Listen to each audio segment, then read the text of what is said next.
যেতিয়া ভাৰতীয় জনতা পাৰ্টীৰ উন্নয়নৰ ধাৰা অক্ষুণ্ণ ৰাখিবৰ বাবে দিল্লীবাসী ৰাইজে মাত্ৰ কেইদিনমানৰ কাৰণে ঝাৰু মাৰি পেলানি আপোনাৰ মানুহৰ মাজত সাময়িকভাৱে এটা উত্তেজনা সৃষ্টি কৰি চৰকাৰ গঠন কৰা আপ নামৰ দলটিক লগতে কেজৰিৱালক যি আন্না হাজাৰীৰ ভৰিত ধৰি পেলানি আপোনাৰ ৰাজনীতিলৈ আহিছিল সেই আন্না হাজাৰীৰ সেই অৰবিন্দ কেজৰিৱালক আজি দিল্লীবাসী ৰাইজে উফৰাই দিছে। এয়া বিজেপিৰ বাবে এক বৃহৎ জয়। আৰু এটা দেখিছে যে এটা বিগ জোৰ মাৰি পুনৰ হেট্ৰিক অৰ্জন কৰিবলৈ ভাৰতীয় জাতীয় কংগ্ৰেছ দল সক্ষম হৈছে।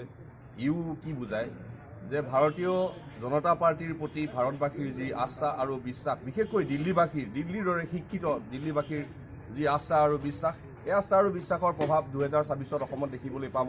তাৰ লগতে যোৱা সমাগত সময়ত যি পঞ্চায়ত নিৰ্বাচন হ'ব, এই পঞ্চায়ত নিৰ্বাচনতো কংগ্ৰেছ তুলিচ্যুত হৈ যাব।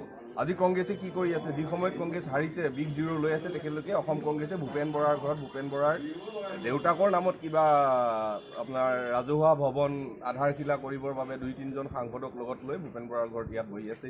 আৰু যি সময়ত এতিয়া আহি আছে আমাৰ ভাৰতৰ অসমৰ আটাইতকৈ দ্বিতীয়টো জনগোষ্ঠী মিচিং জনগোষ্ঠী, এই মিচিং জনগোষ্ঠীৰ এই পৰম্পৰাগত আলি আই লৃগাঙক লৈ যুৱ কংগ্ৰেছে যি আলি আই লৃগাং পাতি তালৈ গৌৰৱ গগৈ কানি আলি আই লৃগাংটো যে যুৱ কংগ্ৰেছৰ অনুষ্ঠান এনেকুৱা এটা ইয়াত পৰিণত কৰিব বিচাৰিছিলে। আৰু সেই বিচৰাৰ বাবে আপোনালোকে গম পাইছে যে মিচিং জাতীয় সংগঠনবিলাকেও ভাৰতীয় জাতীয় কংগ্ৰেছৰ যুৱ কংগ্ৰেছৰ প্ৰতি তেওঁলোক অতি নৰম পন্থা গ্ৰহণ কৰিবলৈ আগবাঢ়িছে। এইটো আমি আপোনালোকৰ মিডিয়াৰ জৰিয়তে গম পাইছোঁ।